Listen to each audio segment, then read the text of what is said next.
Guys, welcome back to the channel. अभी तक आप लोगों ने चैनल सब्सक्राइब कर लिया होगा। जिन्होंने नहीं करा है प्लीज जाके चैनल सब्सक्राइब करो। आज हम पढ़ेंगे ऊंट चला कविता। तो पहले हम कविता पढ़ेंगे। मैं कविता एक्सप्लेन करूंगी या कविता समझाऊंगी, उसके बाद में हम उसके क्वेश्चन आंसर्स देखेंगे और सबसे पहले हम देखेंगे एक फन फैक्ट ऊंट के बारे में। तो चलिए शुरू करते हैं। बच्चों, क्या तुम्हें पता है एक कैमल या एक ऊंट एक साथ 150 लीटर पानी पी सकता है। यानी अगर आपकी बॉटल 1 लीटर की मानी जाए तो वो एक साथ 150 बॉटल्स का पानी पी सकता है। यानी 150 बॉटल्स का पानी वो एक साथ पी सकता है। क्या आप पी सकते हो? चलो कमेंट सेक्शन में बताओ कि आप कितना पानी पी सकते हो एक साथ। 1 ग्लास, 2 ग्लास या जितने भी, मुझे कमेंट सेक्शन में बताओ। चलो अब चलते हैं कविता की तरफ।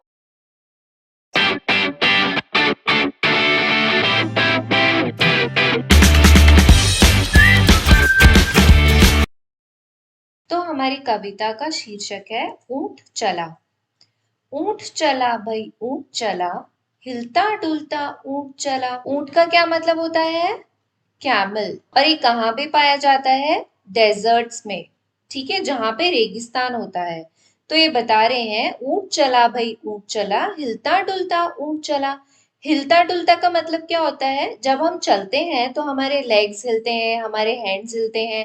इसी तरीके से जब ये ऊंट चल रहा है तो ये इसकी बॉडी भी हिल रही है, शेक कर रही है। इतना ऊंचा ऊंट चला, ऊंट चला भाई ऊंट चला। अब ऊंट क्या होता है? ऊंचा। ऊंचा का मतलब उसकी हाइट काफी ज्यादा होती है। तो इतना ऊंचा ऊंट चला, ऊंट चला भाई ऊंट चला। ऊंची गर्दन ऊंची पीठ, पीठ उठाए ऊंट चला। अब इसकी गर्दन ऊंची होती है। गर्दन का मतलब नेक। इसकी नेक ऊंची होती है। ये है इसकी पीठ। तो पीठ ऊंची है, नेक ऊंची है। तो ये अपनी पीठ उठा के चल रहा है। मतलब ऊंची गर्दन उठा के, ऊंची पीठ उठा के, पीठ उठाए ऊंट चला। बालू है तो होने दो। बालू क्या होता है? बालू एक सैंड होती है। ये मिट्टी सिर्फ रेगिस्तान में पाई जाती है। जैसे राजस्थान के रेगिस्तानों में बालू मिट्टी पाई जाती है। बालू है तो होने दो, बोझ ऊंट को ढोने दो। बोझ का मतलब क्या होता है? बहुत सारा सामान जो होता है वो हम ऊंट की पीठ के ऊपर लाद देते हैं और वो ढोता है। मतलब वो उसको कैरी करता है, वो कैरी करके चल रहा है। बोझ ऊंट को ढोने दो।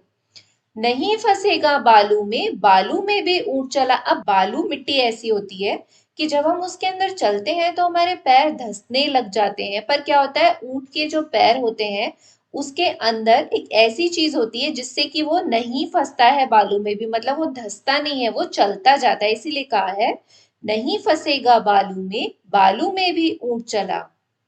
जब थककर बैठेगा ऊंट, किस करवट बैठेगा ऊंट। अब थककर, थकने का मतलब क्या होता है? टायर्ड हो जाना।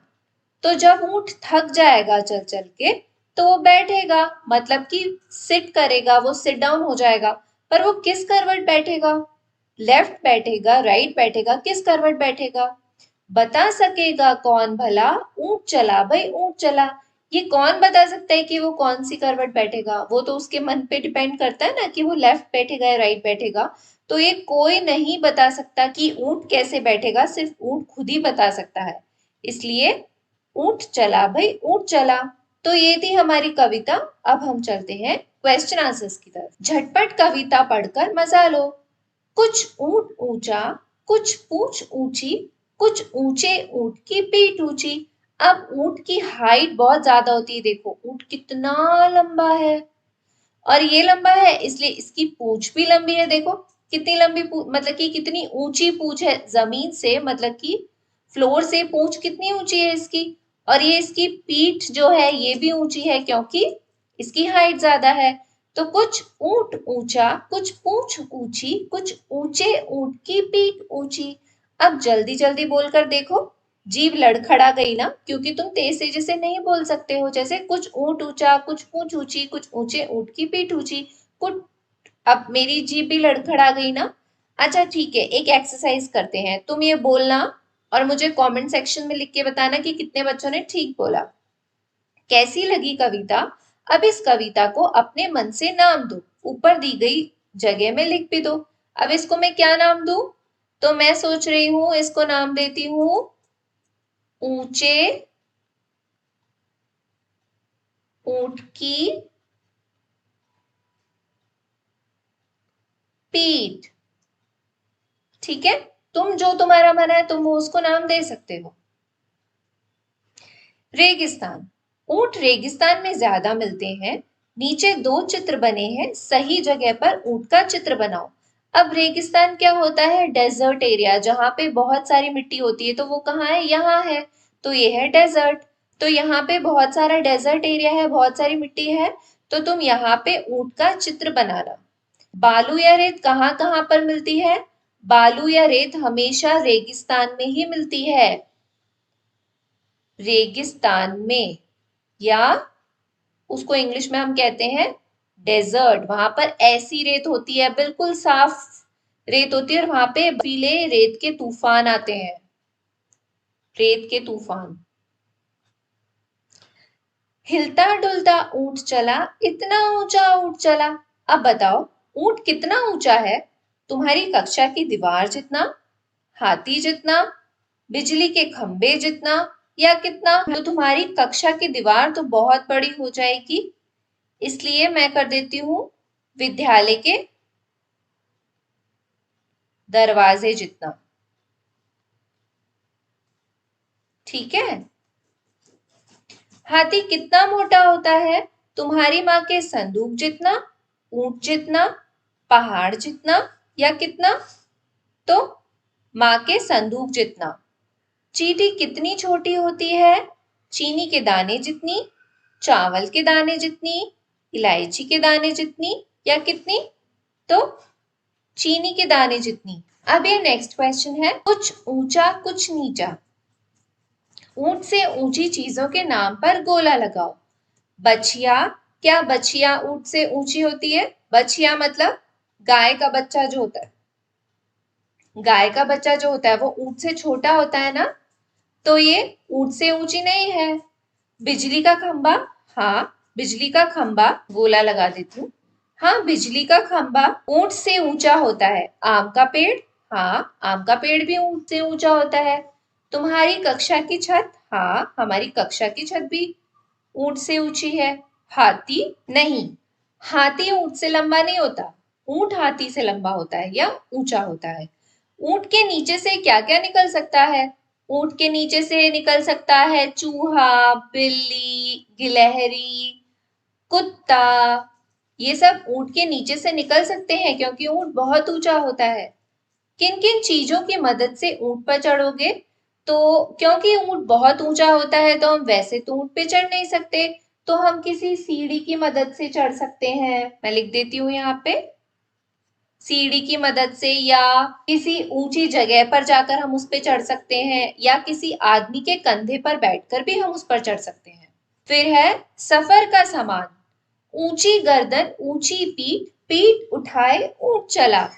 बताओ ये सब क्या उठाकर चलेंगे? हाथी क्या उठाकर चलेगा? हाथी उठाकर चलेगा अपनी सूंड, अपना सिर, अपना खाना। वो उठा के चल सकता है ना। टीचर जी क्या उठाकर चलेंगे? पुस्तक। और क्या उठाकर चल सकते हैं टीचर जी? डंडा और चौक। ठीक है। पिताजी क्या उठाकर चलेंगे? पिताजी उठाकर चलेंगे चश्मा, कागज, जो उनके ऑफिस के जरूरी कागज होते हैं वो, और अपना मोबाइल।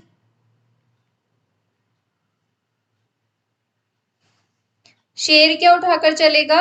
अपना सिर, अपना शिकार, और क्या उठाकर चलेगा शेर? और अपने पैर। पैर उठाकर भी चलेगा ना, पैर उठाएगा तभी तो चलेगा। दादाजी क्या उठाकर चलेंगे? दादाजी भी अपना चश्मा, पुस्तक भी दादाजी उठाकर चल सकते हैं क्योंकि वो पढ़ते हैं। कलम। ठीक है, तो चलो अब अगले क्वेश्चन की तरफ चलते हैं। अलग अलग घर। नीचे कुछ शब्द लिखे हैं, इन्हें बोलकर देखो। अब मिलते जुलते शब्दों को सही खाने में लिखो। अच्छा, ऊंट, बालू, फस, चला, जब। तो ऊंट के साथ क्या आता है? जूट। और क्या आता है? सूट। और बालू के साथ क्या आता है? आलू। और चालू। फस के साथ क्या आता है? धस, मतलब धस जाना, कहीं फंस जाना, धस जाना। और हंस, हंस मतलब हंसना। चला के साथ क्या आता है? गला, मतलब कि नेक। और भला। जब के साथ क्या आता है? तब और कब। देखो, इसकी मैं तुम्हें ट्रिक बताती हूँ। जो हर वर्ड का लास्ट लास्ट अल्फाबेट है ना, ट, जैसे यहाँ पे बालू, ऊ, स, ला, ब, तुम हर वर्ड से बस ये मैच करा लो। देखो, इसमें लूलू हर जगह है, इसमें ट, इसमें स, इसमें ला, इसमें ब।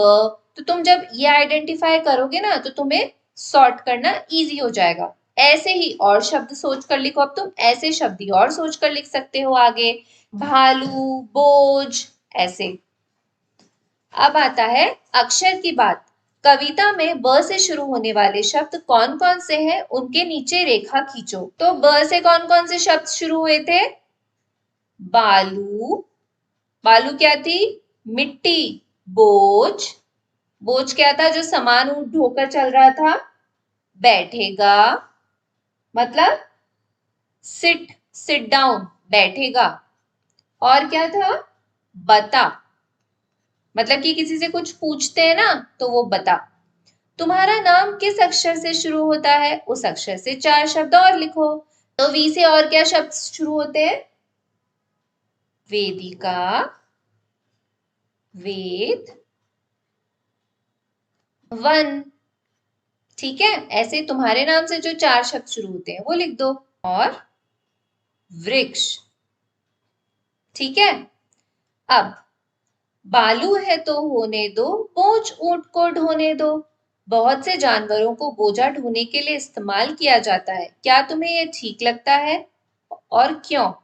नहीं, हमें बोझा ढोने के लिए जानवरों का इस्तेमाल करना अच्छा नहीं लगता, क्योंकि उससे उन्हें बहुत तकलीफ होती है। तुम्हारे आसपास कौन कौन बोझ उठाते हैं? हमारे आसपास बोझ उठाते हैं गधा, कुली, जो रेलवे स्टेशन पे होता है ना, हम जब जाते हैं तो रेलवे स्टेशन पे वो मिलते हैं और बोझ उठाते हैं। और मजदूर भी बोझ उठाते हैं। और घोड़े भी बोझ उठाते हैं कई कई जगह। तो ये सब बोझ उठाते हैं। कविता बढ़ाओ। अक्की बक्की करे तरक्की, सर पर रख कर आटे की चक्की,